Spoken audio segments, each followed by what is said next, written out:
Today I'm going to show you guys how to install a 3-prong dryer cord. Now this particular dryer is a Samsung dryer, but the principle is almost identical on 99.9% of dryers out there. The first thing you need to do is to remove this cord cover. Give it a little lift and then pull it off. Once you remove the cover, you're going to find the terminal block, which is going to have 3 screws, and then you'll see this ground wire off to the side here. For a 3-prong cord application, you don't need to bother with this green screw. The only tool you're going to need is a 6-in-1 screwdriver, preferably from me, so you could say there, it's fixed. You're going to need the Phillips bit, and you might need the 1/4-inch nut driver on the side. Start by removing these screws, and be careful not to drop them in the dryer. I always like to put my hand underneath it, so if it does fall out, it'll fall out of the dryer.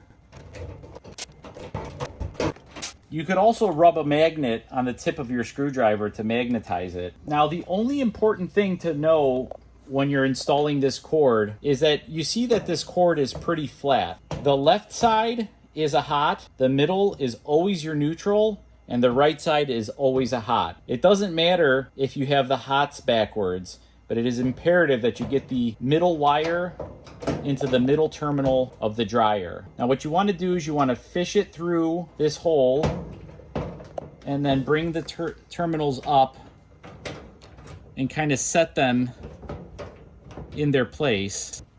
If you have a 6-in-1 screwdriver, you could take the Phillips bit out, use it as a nut driver. I prefer this method because you could typically hold on to the screw while you're putting it in, and you have a great advantage in torque, so you won't strip the Phillips bit. On the left side, get your screw in, get it started, and get it just about finger tight. We're going to torque them down after all 3 of them are in. You need a little wiggle room. Once you have all 3 screws in, get your screwdriver in, and you want to get it snug and then maybe about 1/8 or 1/4 of a turn. Don't over tighten it because you're going to strip the screws. Step is going to be to install the strain relief. Now guys, this is really important. Most people, when they move these appliances, they tug on the cord and it could rip the terminal block out and cause an issue. They look the same, but they're both very different. The one that accepts the screws goes onto the bottom, and you just put it in and slide it.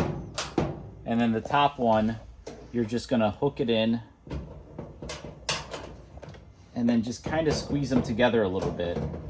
Get your Phillips bit back on. Start the screw at the top. With your other hand, you wanna get the screw started, and don't tighten it. Just leave it about 2 or 3 turns in. Take the other screw and do the same thing. Now you can tighten it all the way. Take your cord cover, put your screw back in. If you need the cord, go to my website, lorainfurniture.com. We have these in stock. You could also get the proper screwdriver that you need for the job, and that's everything you need to complete this task. And now you're hooked up and ready to go. Thanks for watching.